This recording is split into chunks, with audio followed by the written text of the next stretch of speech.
Salut! Tu veux profiter des fêtes sans te sentir lourd, ballonné ou tout raplapla après?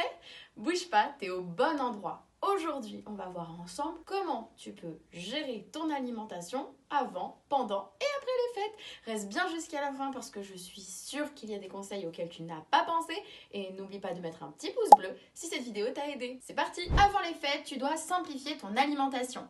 Ton assiette doit être composée de 3 grandes catégories. Les légumes cuits à l'eau, à la vapeur ou en format soupe. Les protéines faciles à digérer comme les œufs, les volailles, les poissons blancs ou encore les lentilles du côté végétal. Et enfin des féculents faciles à assimiler comme le quinoa, les pommes de terre, les patates douces ou encore le riz basmati ou complet. Côté dessert, privilégie les fruits entiers ou les compotes et évite, voire arrête un jour avant, les produits laitiers comme les yaourts ou le fromage. L'astuce clé, ça va être l'hydratation. Bois tout au long de ta journée, évite les boissons déshydratantes comme le café ou le thé et si tu les consommes, associe-les toujours à un verre d'eau. Tu peux bien évidemment soutenir ton foie en introduisant des légumes comme la roquette, les endives ou encore le radis noir en salade et n'hésite pas à boire des infusions de romarin. Je t'invite à aller voir mon petit short pour voir que sauter des repas, clairement, c'est contre-productif avant les fêtes, alors n'y pense même pas. Hein. Pendant les fêtes, ça va être de savourer. L'important, c'est pas ce que tu manges, mais comment tu le manges. Prends le temps, mastique, pose tes couverts entre chaque bouchée et goûte un peu de tout, mais sans forcément tout terminer. Et oui, tu peux prendre par exemple de toutes les tartinades qu'il y a sur la table, mais un toast par tartinade. Un toast de houmous, un toast de foie gras, un toast de saumon. Pas besoin de te gaver comme une oie, écoute ton corps, ta satiété, quitte à manger moins, mais plus varié. Et après, il suffit de relancer la machine. Et oui. Donc le lendemain et pendant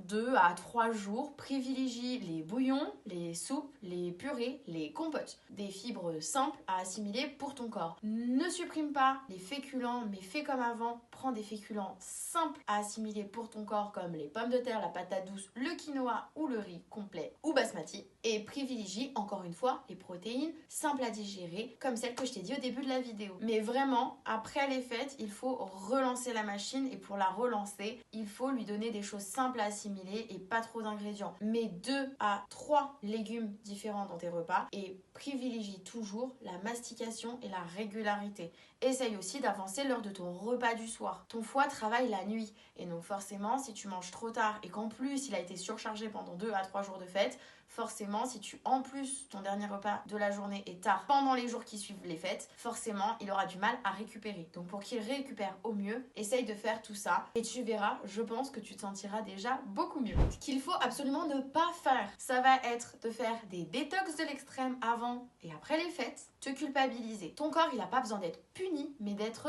soutenu. En conclusion, qu'est-ce qu'il faut que tu fasses? La règle des 3 S. Simplifier, savourer et soutenir. Avant les fêtes, simplifie tes repas. Pendant les fêtes, savoure-les. Et après les fêtes, fais en sorte qu'ils soutiennent ton foie. Et voilà, n'hésite pas à aller voir mon petit format sur les 3 idées reçues en ce qui concerne l'alimentation pendant les fêtes. N'hésite pas à t'abonner pour plus de contenu nutrition, santé et bien-être au naturel. Et on se retrouve très prochainement pour un prochain contenu. Ciao!